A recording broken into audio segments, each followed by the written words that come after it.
Hello guys, my name is Ayushi and I'm first year MBBS student at KRIMS Karwar Karnataka.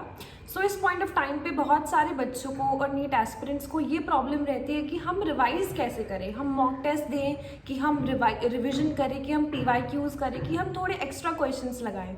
So this video is definitely going to help you out and clear all your problems. So please video को like कर देना, channel को subscribe कर देना और notification on कर लेना please. कोई तरीका है भीख मांगने का? Okay, so let's get started with the video. सो अब मैं तुम्हें हर एक सेक्शन का बायोलॉजी, केमिस्ट्री और फिजिक्स में बताने वाली हूँ कि तुम्हें लास्ट के इन 30 डेज में करना क्या है, क्योंकि it's not possible, practically possible कि तुम हर चीज़ पढ़ के इन 30 दिन में जा सको। तो बेसिकली ये देखो, बायोलॉजी में तुम्हारा बेसिकली सबसे पहले हम बात करने वाले हैं जूलॉजी और बॉटनी सेक्शन की। उसमें से 45 क्वेश्चंस आएंगे, जिसमें कि तुम्हारे सेक्शन ए में आएंगे 35 क्वेश्चंस और फिर सेक्शन बी इंक्लूडेड कर दिया है अभी NTA ने पिछले 1-2 साल से। तो तुम्हें करना क्या है बायो में, सिर्फ तुम NCERT पढ़ो। I will say you just stick to the NCERT। और इस पॉइंट ऑफ टाइम पे ये भी पॉसिबल नहीं है कि तुम पूरी NCERT पढ़ सको। तो मैं क्या बोलूँगी तुम्हें कि तुम सबसे पहले MCQs पे जाओ, MCQs करो, like PYQ I am basically focusing on. You practice the PYQs and then you come to the concept. Like suppose if I'm talking about the chapter living world, so what you will observe that mostly the PYQs are from the taxonomical aids. Okay, then a table is given, Magnifera Indica, family, order, class wala. Either question will come from that or question will come from like flora, manual, catalog, taxonomical aids which I'm talking about, herbaria key. So what you do is, if you are able to solve all the MCQs, if you are able to solve all the PYQs correctly, then what is the you don't have to go and read the chapter again, because तुम्हारा concept clear है and that is applied in this question itself. अगर you are able to solve all the question, then please don't go and read the chapter. All the concept will be revised while solving the questions only.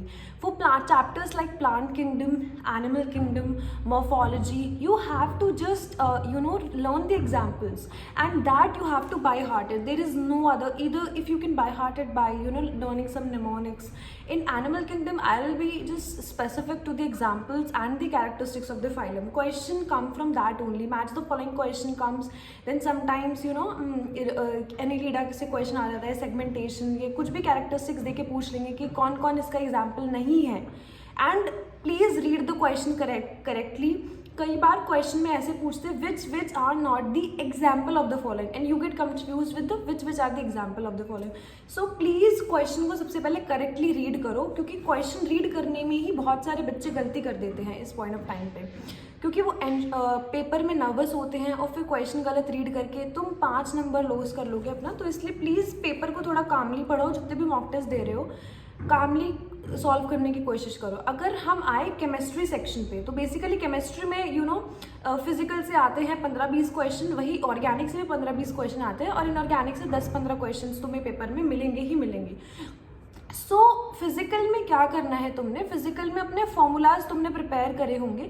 You have to just go through the formulas and just solve the PYQs। इस point of time पे do not run here and there, क्योंकि तुम जितने ज़्यादा sources follow करोगे उतनी ही तुम्हें nervousness ज़्यादा होगी। क्योंकि अगर सपोज करो किसी सोर्स का तुमसे कोई क्वेश्चन नहीं हो रहा है, तो उस पॉइंट ऑफ टाइम पे तुम नर्वस फील कर सकते हो।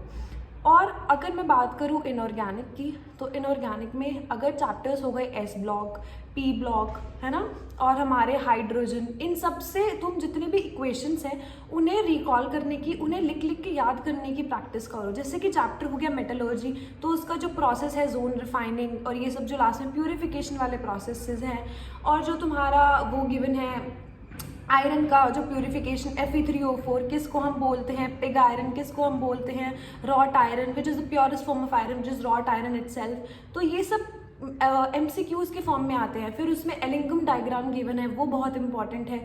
तो ये एरियाज होते हैं जहाँ से क्वेश्चन हर साल रिपीट होते हैं, तो तुम्हें इन्हीं एरियाज पे फोकस करना है और बस इन्हीं को स्ट्रॉन्ग करके पेपर में जाना होता है। लास्ट पॉइंट ऑफ टाइम पे you can not just waste your time reading everything और फिर लास्ट में वो गिवन है ब्रोंज किसका होता है, nickel and this some alloys are given that you have to read. And for the chapters like polymers and biomolecules and that chemistry in everyday life. इनसे बस तुम एक बार एनसीईआरटी से रीडिंग लगा लो, इंपॉर्टेंट चीज़ें पढ़ लो like surface chemistry and all, तुम्हारा क्लियर हो जाएगा क्योंकि उनसे सिर्फ बेसिक क्वेश्चंस आते हैं तो वो हो जाते हैं जनरली बच्चों से। उसके बाद अगर हम आए ऑर्गेनिक केमिस्ट्री पे, तो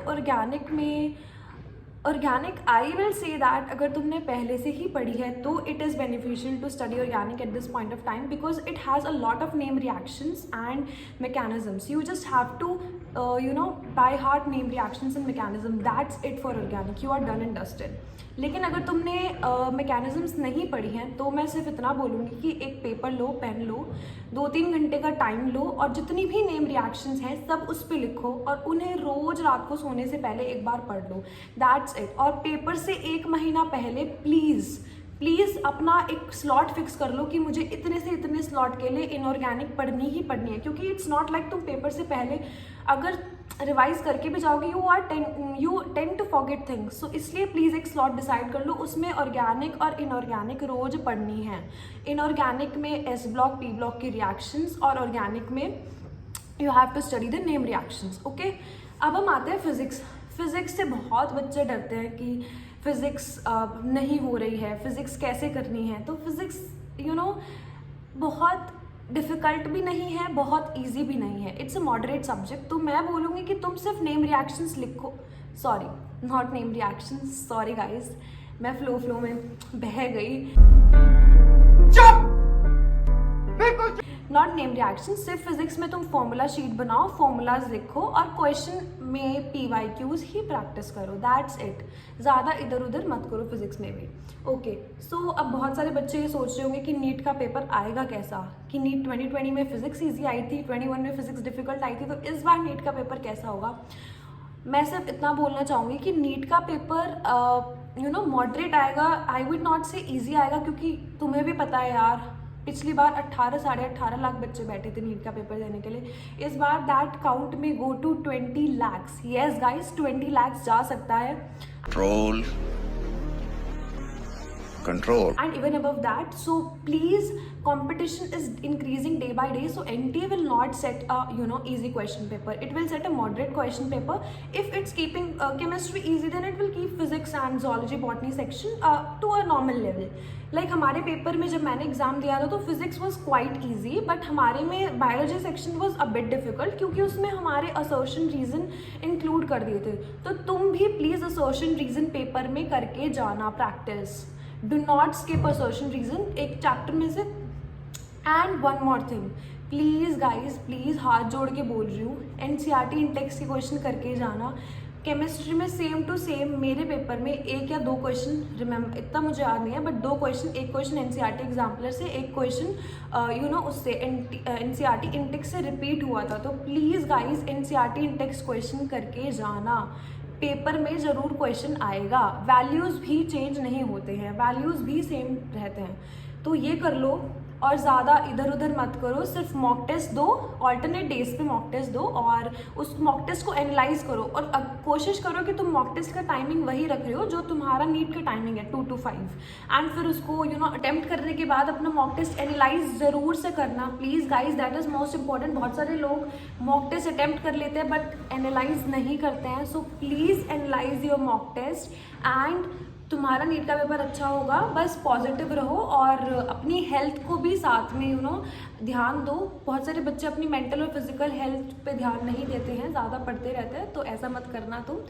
मेंटली भी, फिजिकली भी और इमोशनली हर तरीके से फिट रहना और नीट का पेपर फोड़ के आना।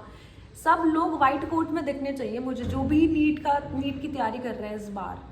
Just 30 days more guys and you're gonna chill in the medical college, okay? And I'm not saying it, मज़े भी होते हैं medical colleges में। I won't break the ice now. So guys, I'll take your goodbye and मिलती हूँ next video में।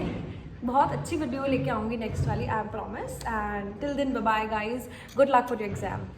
खत्म, bye bye, टाटा, गुड बाय, गया।